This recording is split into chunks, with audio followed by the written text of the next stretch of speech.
Welcome to Empathy Stories, where every tale dives deep into the resilience of the human spirit and the power of love, courage, and forgiveness. Today, we bring you a heart-wrenching story of betrayal, determination, and triumph. A journey of a mother who overcame unimaginable odds to create a brighter future for her children. Emma adjusted her hospital gown, her body aching from the labor that had ended just hours earlier.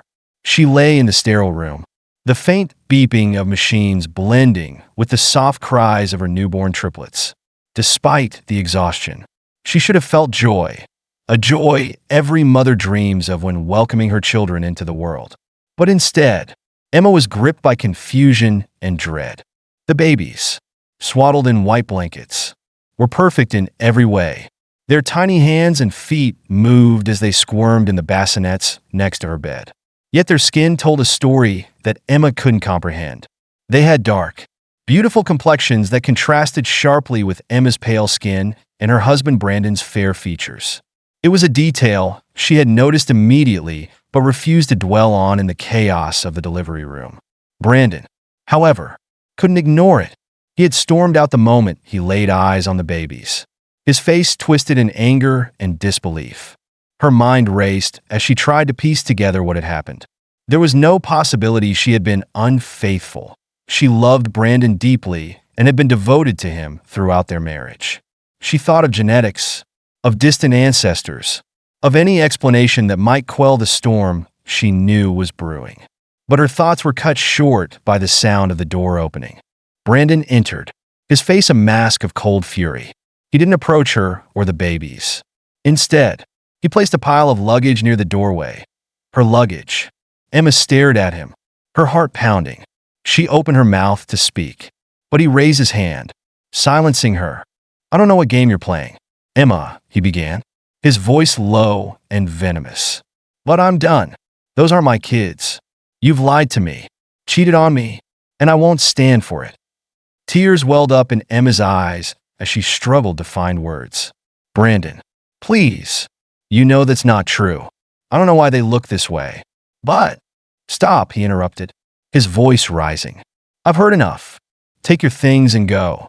I don't care where you go, but you're not coming back to my house." Emma's heart broke as he turned and left without so much as a glance at their children. She was paralyzed, unable to process what had just happened. The babies began to cry louder, their tiny voices echoing in the room. Emma wanted to comfort them, but her hands trembled too much to move. Later, as the reality of her situation began to sink in, Emma reached for her phone. She needed help, someone who could anchor her in the chaos. She called her mother, Margaret, who answered immediately. Without hesitation, Margaret promised to come to the hospital. Emma clung to the hope that her mother's presence would bring some semblance of stability to her crumbling world. As she waited, Emma looked at her children, their innocent faces oblivious to the turmoil surrounding them.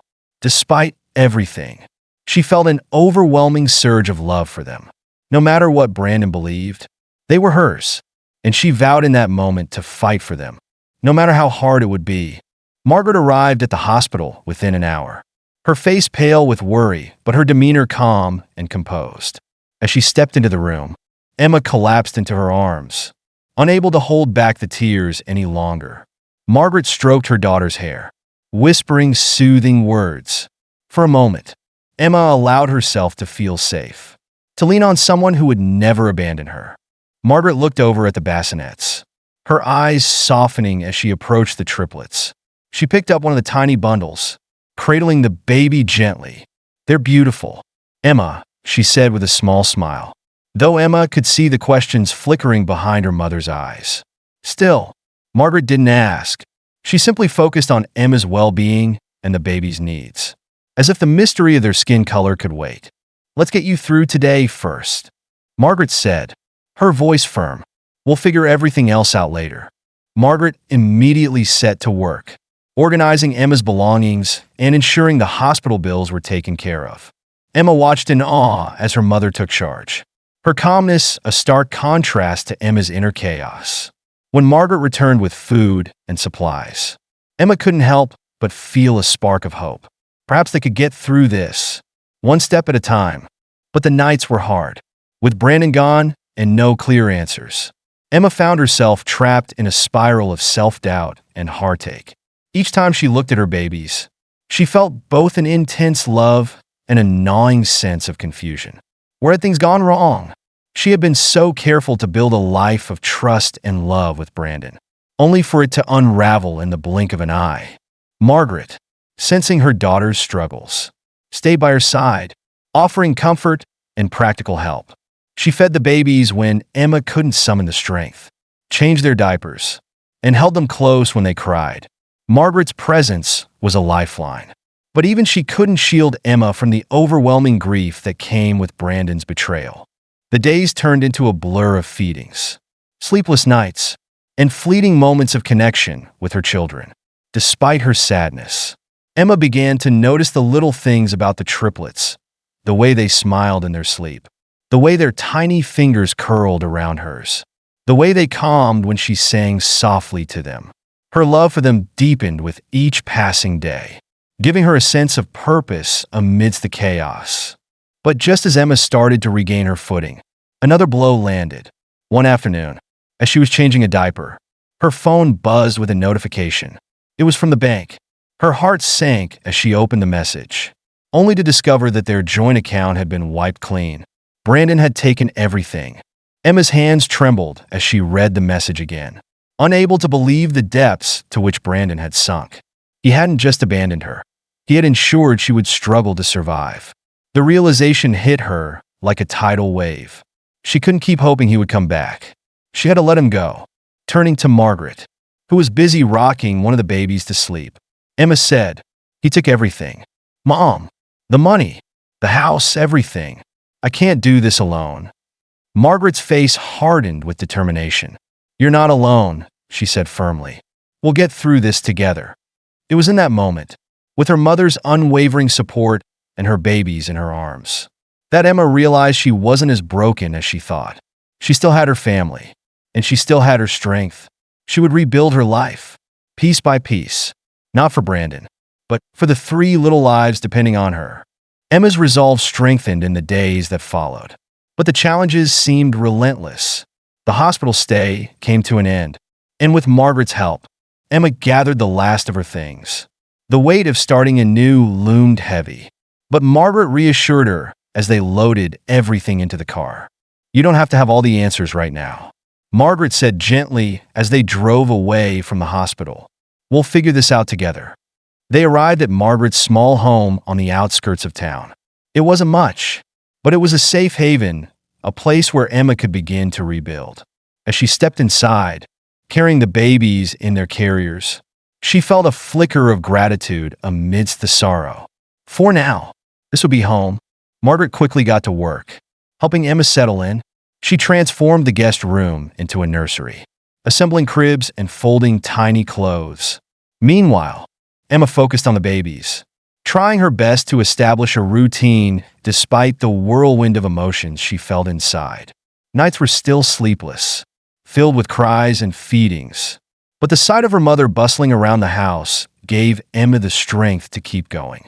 One evening, as the babies slept, Emma sat with Margaret at the kitchen table, a mug of tea warming her hands. She finally opened up about the lingering questions that haunted her. "Mom," Emma began hesitantly, "I don't understand any of this. The triplets, their skin. I know Brandon thinks I betrayed him, but I didn't. I never." Her voice broke, and tears filled her eyes. Margaret reached across the table, taking her daughter's hand in hers. "I know, sweetheart, and you don't have to explain yourself to anyone, especially not Brandon. But we need to find the answers, for you and for the babies." Emma nodded, wiping her tears. Deep down, she knew Margaret was right. She couldn't move forward without understanding what had happened. But she also knew the answers might not come easily. For now, her priority was providing a stable life for her children. The days passed in a blur of exhaustion and small victories. Emma managed to find a part-time job at a local bakery, thanks to a kind neighbor who offered to watch the triplets during her shifts. It wasn't much, but it was a start. She worked tirelessly, determined to build a new life for her family. As the triplets grew, Emma began to notice their distinct personalities. Lily, the eldest, was curious and observant, always watching the world with wide, inquisitive eyes. Noah was the loudest, quick to express his displeasure, but just as quick to giggle when tickled. And Mia, the smallest, was calm and content, often dozing off in Emma's arms. Their laughter became Emma's solace, a reminder that even in the darkest times, there was still light.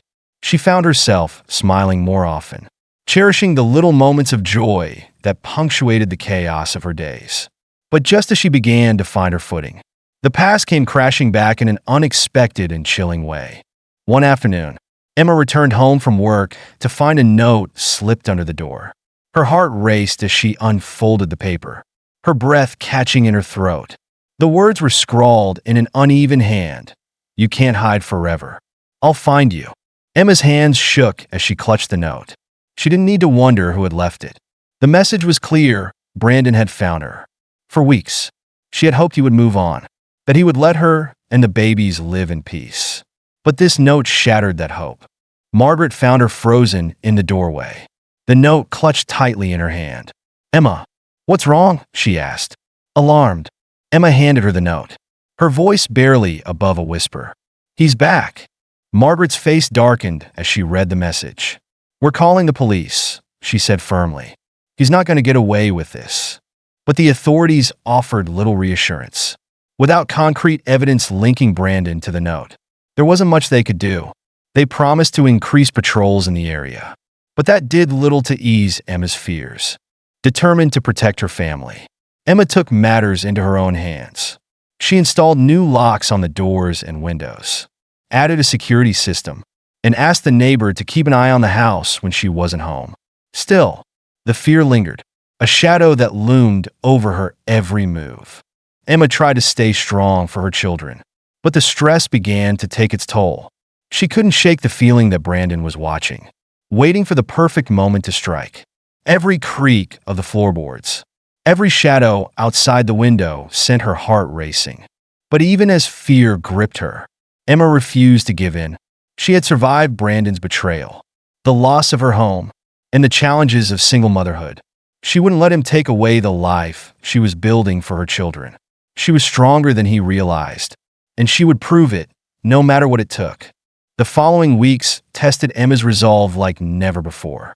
Every day brought a new challenge, whether it was managing the triplets, working long shifts at the bakery, or the gnawing paranoia that Brandon might show up again. She was constantly looking over her shoulder, checking the locks twice before bed, and keeping her phone close at hand.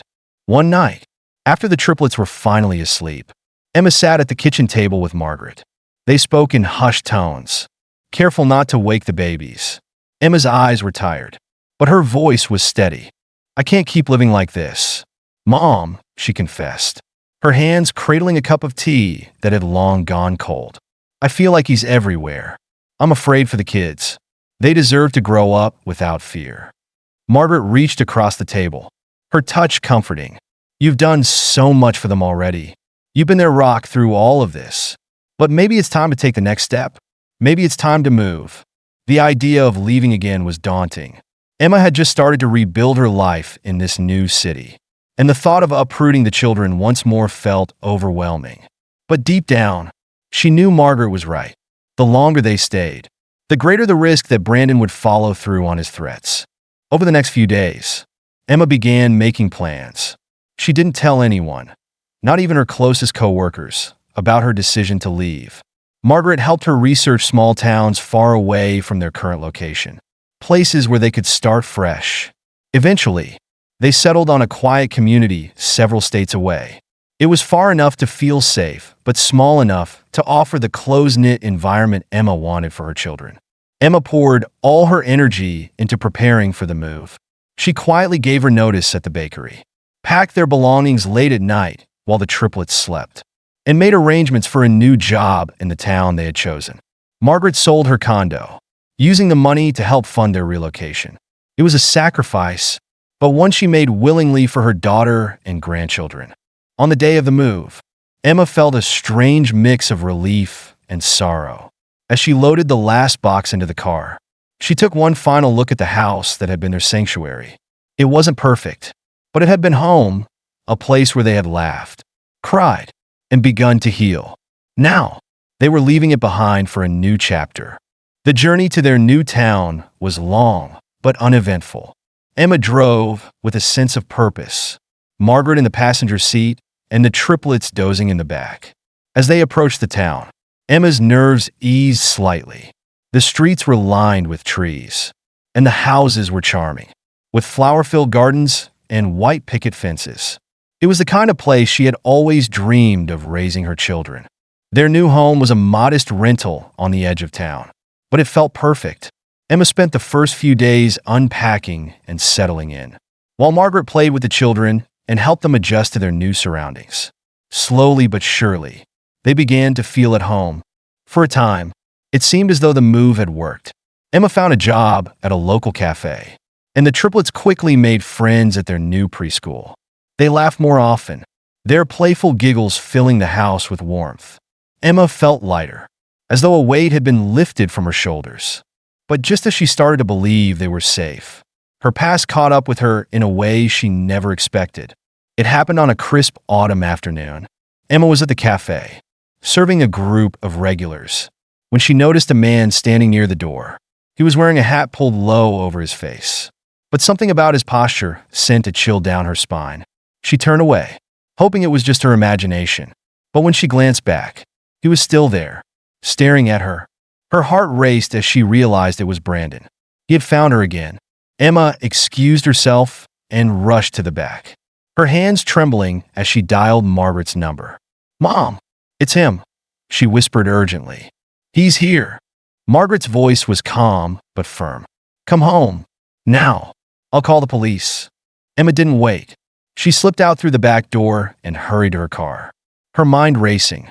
She reached home in record time, finding Margaret and the triplets safe but visibly shaken. The police arrived shortly after, but by the time they searched the area, Brandon was gone. That night, as Emma sat with the officers, she realized she couldn't keep running. She needed to face Brandon head-on, not just for her sake, but for her children's future. She vowed to herself that she would fight back, using every resource available to protect her family and ensure Brandon could never hurt them again. As the officers left, Margaret placed a comforting hand on her shoulder. "You've come so far, Emma," she said softly. "Don't let him take away everything you've built." Emma nodded, her resolve hardening. She was done living in fear. It was time to take back control of her life. The decision to fight back brought Emma a newfound sense of purpose. Instead of running or cowering in fear, she began to methodically prepare for what lay ahead. She reached out to legal advocates, domestic violence counselors, and law enforcement to understand her options. Brandon's escalating behavior and his sudden appearance in their new town were enough to build a strong case against him. With Margaret's encouragement, Emma filed a restraining order and began documenting every incident and detail about his harassment. Meanwhile, Emma poured her energy into making life as normal as possible for the triplets. They were her anchor, the reason she had kept moving forward even when everything seemed to crumble. She knew she couldn't let Brandon's presence overshadow their lives. The triplets had already endured enough instability and fear. They deserved to feel safe and loved. On the advice of the police, Emma installed additional security measures at their home, including cameras, motion sensors, and reinforced locks. Margaret, ever the supportive mother, stayed with Emma and the children full-time, determined to be there through this ordeal. The house became a fortress, but it also became a symbol of Emma's resilience. She wasn't going to let Brandon intimidate her anymore. As the days passed, Emma found herself reflecting on everything that had brought her to this point. She thought about how much she had changed since the day Brandon had kicked her out of their home.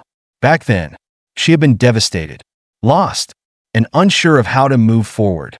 Now, she was a woman who had rebuilt her life from the ground up, proving to herself and her children that they could thrive no matter what challenges came their way. The turning point came one chilly morning when Emma received a call from a detective. They had tracked Brandon down. He had been living under an assumed name in another state, but his recent actions had left a trail that was easy to follow. Brandon was arrested on charges of harassment, stalking, and violating a court order. Hearing the news, Emma felt a weight lift from her chest. For the first time in years, she could breathe freely. Though his arrest brought a sense of relief, Emma knew her journey wasn't over. There would be court hearings, legal proceedings, and lingering emotional scars to heal. But she was ready to face them all. She had learned that healing was a process, one that required time, effort, and self-compassion. In the months that followed, Emma threw herself into creating a stable and joyful life for her family. She worked hard at the cafe, saving up enough money to buy a small home of their own. The triplets flourished, their laughter filling every corner of the house. Margaret became a beloved fixture in the community, often seen volunteering at local events and schools. On the triplets' 11th birthday, Emma decided to throw them a party that celebrated not just their growth, but also the journey they had all taken as a family. Friends, neighbors, and co-workers gathered in their backyard.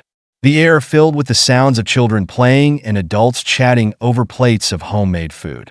Emma watched her children as they blew out their candles, their faces glowing with excitement. Her heart swelled with pride and gratitude. As the party wound down and the guests began to leave, Margaret pulled Emma aside. "You've done it, sweetheart," she said, her voice full of emotion. "You've built something beautiful, something unshakable." Emma smiled, tears glistening in her eyes. "I couldn't have done it without you, Mom." That evening, after the triplets were tucked into bed, Emma sat alone in the quiet house. She held one of their baby pictures in her hands, marveling at how far they had come. Her journey had been filled with pain, heartbreak, and uncertainty, but it had also been marked by love, perseverance, and triumph. She had faced her darkest fears and come out stronger on the other side. For the first time in a long while, Emma allowed herself to dream about the future. She thought about the kind of life she wanted to create for herself and her children, one filled with joy, opportunities, and memories worth cherishing. She knew there would still be challenges ahead, but she also knew she was ready for them. As she placed a photo back on the shelf, Emma whispered softly to herself, "We're going to be okay."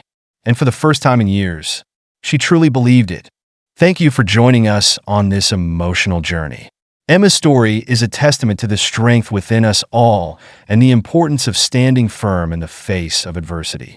If this story moved you, please like, share, and subscribe to Empathy Stories for more tales that inspire and connect us all. Let us know your thoughts in the comments, and we'll see you in the next video.